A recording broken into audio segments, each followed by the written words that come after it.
Organiser और बतौर casting director मैं कई सालों से काम कर रहा हूँ यहाँ पर। और एक इवेंट कंपनी की ओपनिंग की है मैंने, और इसका पर्पस ये था कि बहुत सारे कलाकारों के साथ मैं जुड़ा हूँ और उनके लिए खुल के काम करना चाहता था मैं। एक तो मैं पहले से आर्टिस्ट दे रहा हूँ, लेकिन एक इवेंट के अंतर्गत मैं पूरा एंकर, आइटम गर्ल्स, एक्टर और सारा एक सिंगर्स, एक पूरा समावेश करके एक पूरा प्रोजेक्ट डिज़ाइन करना था मुझे कि एक इवेंट ऐसा भी होना चाहिए जिसमें सारी चीज़ें हों, क्योंकि सिर्फ दर्शक यंग नहीं होती है, ओल्ड लोग भी होते हैं, तो उनका भी ख्याल रखा है, बच्चों का भी ख्याल रखा है। तो इस तरीके से पूरी सब चीज़ों का समावेश हो उसमें। 3 घंटे का कार्यक्रम हो तो उसमें सारे लोग उसमें सम्मिलित हो सके और इन्जॉय कर सकें। ईश्वर की तरफ से कुछ मैंने अपने कुछ सिद्धांत बनाए थे कि बतौर मैनेजर में काम कर रहा था तो बहुत सारी लड़कियाँ आती थी हमारे पास में, तो हम उन्हें एक रास्ता बताते हैं। जैसे कि गांधी जी का एक कोटेशन है कि मंजिल पवित्र है तो रास्ते भी पवित्र होने चाहिए। तो मेरा पर्पस था कि दुनिया क्या कर रही है उससे नहीं है, डीके श्रॉफ क्या कर रहा है इस बात का मुझे ख्याल था कि मैं माँ बाप अपने बच्चों को बहुत संस्कारों से पालते हैं और यहाँ भेजते हैं, तो वो गलत दिशा में ना जाएं। इस पर्पस से मैंने एक ऐसा हीरो बना हूँ जो फ्रंट में ना के बैक में रहा हूँ और उनको ये समझाता था कि आपको कैसे जीना है। एक शेर से आप उस चीज़ को समझ पाओगे।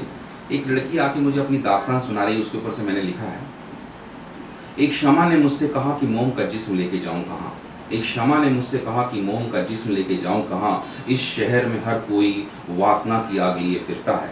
मैंने उससे कहा कि इस भीड़ में एक चेहरा ऐसा भी है जो अपने दामन से समा रोशन करता है। जी जी। तो इस तरीके की विचारधारा है मेरी कि मैं मानता हूँ कई लड़कियाँ गलत ट्रैक पर चली जाती हैं और उनका भी मुझे अनुभव रहा है, उनको किस तरीके से उस दलदल से निकालना और किस तरह से उनकी आर्थिक मदद करना, उनका मनोबल बढ़ाना। उसके ऊपर से एक और शेर लिखा है मैंने कि दुनिया की नज़रों में उठने के लिए तुम अपनी ही नज़रों से गिरने लगी हो, दुनिया की नज़रों में उठने के लिए तुम अपनी ही नज़रों से गिरने लगी हो, क्या बनने आई थी क्या बन के रह गई हो, क्या बनने आई थी क्या बन के रह गई हो। मैं देख रहा हूँ कि तुम्हारे सफलता के मायने बदल गए और मैं महसूस करता हूँ कि तुम्हारे देखने के आईने बदल गए।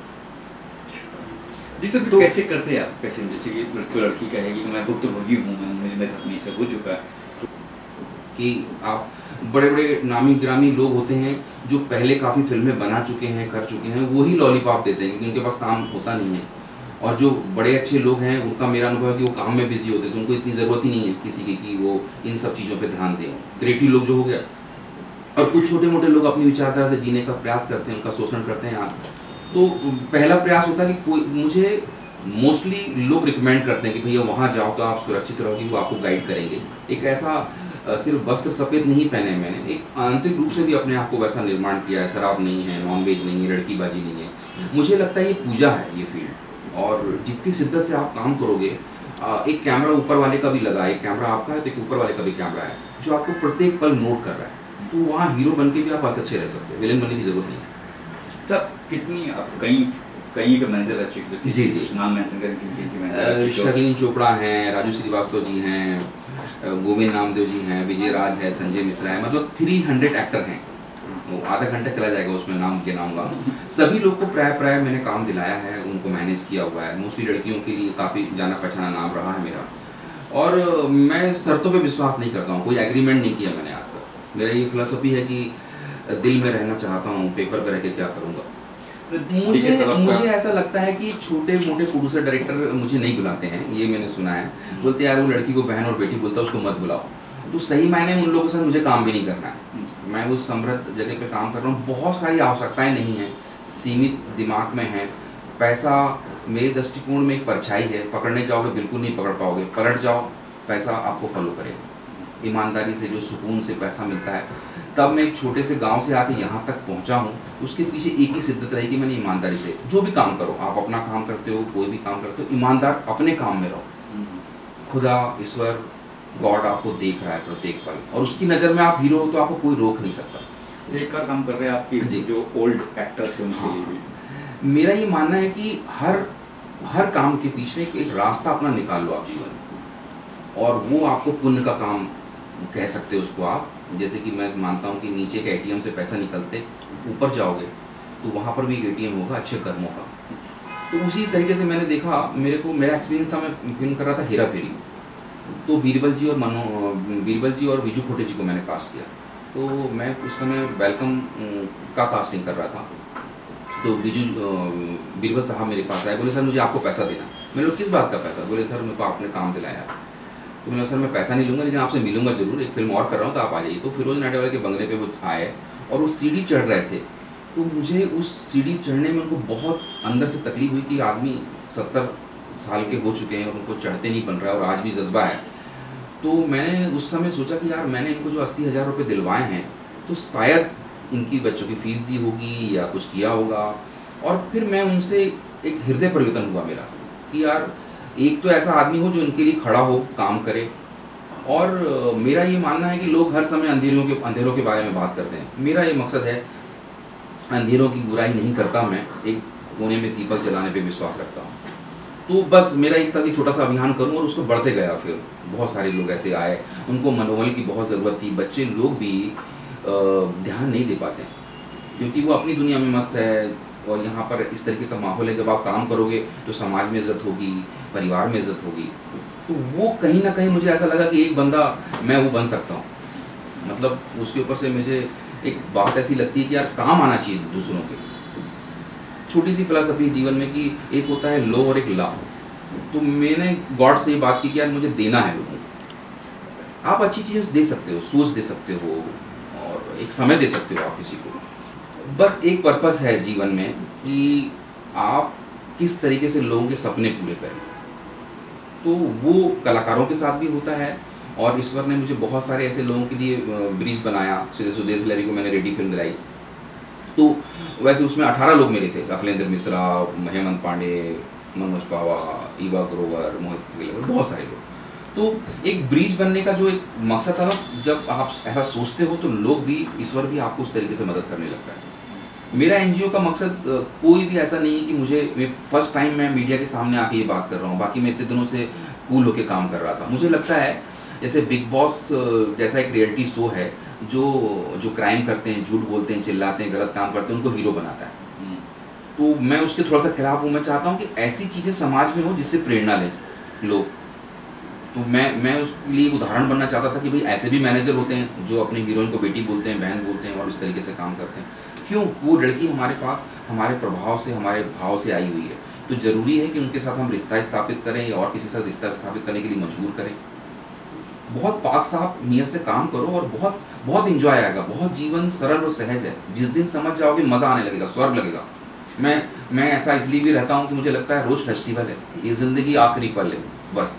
अच्छा, शेरो शायरी काफ़ी करते हैं। ये भावनाएं व्यक्त करने का माध्यम मुझे लगा ऐसा कि उसके ऊपर से एक शेर और लिखा है मैंने कि मैं शायर नहीं, मैं कवि नहीं, मैं शायर नहीं, मैं कवि नहीं, मैं विचारों की एक छोटी सी छवि हूँ। तो मैं सोच रहा था तो कहानी बन गई, मैं कोई कहानीकार नहीं हूँ। तो मैं सोचा कैनवास पे उतारा तो तेरी तस्वीर बन गई, मैं कोई चित्रकार नहीं हूँ। जादू सब तेरी अदाओं का है, मैं कोई अदाकार नहीं हूँ। तो ये बन गया है। मतलब आपको क्या होता है ना, एक कविता, मुझे सच में नहीं मालूम है कि मैं गज़ल लिखता हूँ या शेरों करता हूँ या कविता, कुछ मुझे मालूम नहीं। सिर्फ इतना है कि मैं अभिव्यक्ति देता हूँ और लोगों को पसंद आती है। राजेश खन्ना साहब को पसंद आई, काफ़ी सीनियर लोग, राज बब्बर साहब को सुनाया मैंने और धर्म जी, ऐसे बहुत सारे सीनियर लोगों को मैंने सुनाया और मुझे बहुत अच्छा फीडबैक मिला। तो बस ऐसी यात्रा शुरू हुई छोटे से गाँव से निकल के। और कभी कल्पना की थी कि लोगों के काम आना है और एक बात ये हुआ कि उनके साथ काम करने लगा। ये बड़ी बात है अपने आप। ये लिखते वगैरह हो तो कभी सोचा कि फिल्मों में जाए ये सब? जी, बहुत अच्छा प्रश्न किया आपने। जितनी कविताएं आपने सुनी हैं, गज़ल सुनी, ये मेरी फिल्म का एक मेरा ड्रीम प्रोजेक्ट है। बहुत बड़ी बात बोल रहा हूँ, गणेश जी को साक्षी रखते कि मैं शाहरुख खान को लेना चाहता हूँ एक फिल्म में, और वो मेरे ऊपर फिल्म होगी।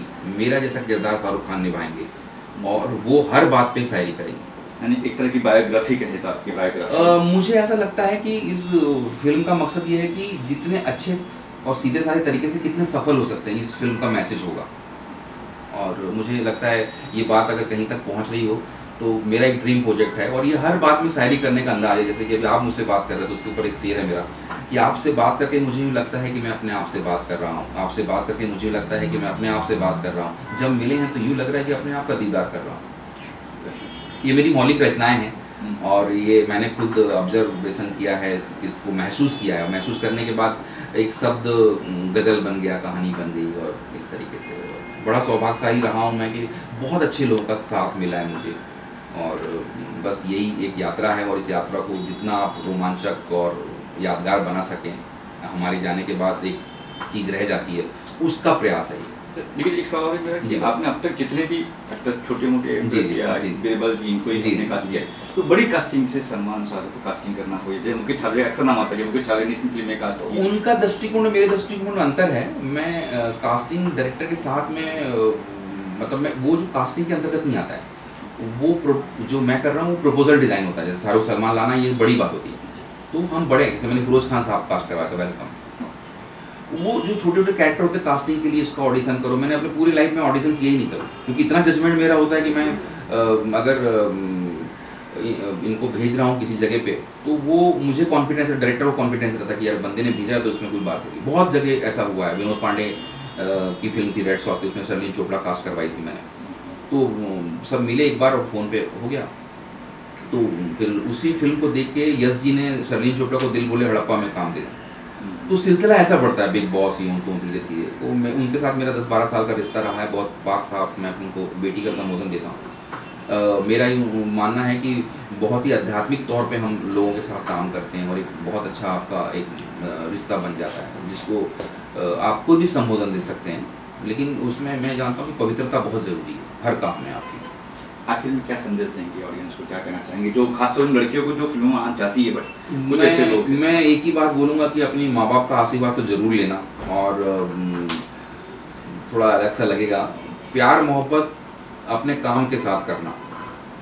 और जब तुम श्रीदेवी और रेखा और बहुत बड़ी कुछ बन जाओगे, तब उसके बाद शादी के बारे में सोचना, क्योंकि 2 ट्रैक पे रहते हो। बॉयफ्रेंड बोलता कहाँ गई थी, क्या कर गई। तो मैं बहुत सारी लड़कियों को सजेशन देता हूँ कि प्यार, हमने भी प्यार किया लेकिन फिल्म लाइन से किया। एक अरेंज मैरिज की, अपनी माता जी के पसंद से लड़की की शादी आराम से की, पहले घर लिया, फिर घरवाली लाई, पहले पति बने, फिर पति बने। तो पहले मॉरल रूप से बहुत मजबूत हो जाओ, 11 महीने में रूम चेंज ना करना पड़े, वैसा कुछ कमाओ, और फिर अच्छा रास्ता बनाओ, सबका आशीर्वाद लो, और ईमानदारी से काम करो। मेरा जीवन में यही मकसद है कि हम क्या दे सकते हैं लोगों को, जो हमारे पास होगा वही हम दे सकते हैं। तो अच्छा बनो, और एक भी इंसान अगर मेरी बात से कुछ प्रेरणा लेगा तो मेरा जीवन सार्थक हो जाएगा। Thank you.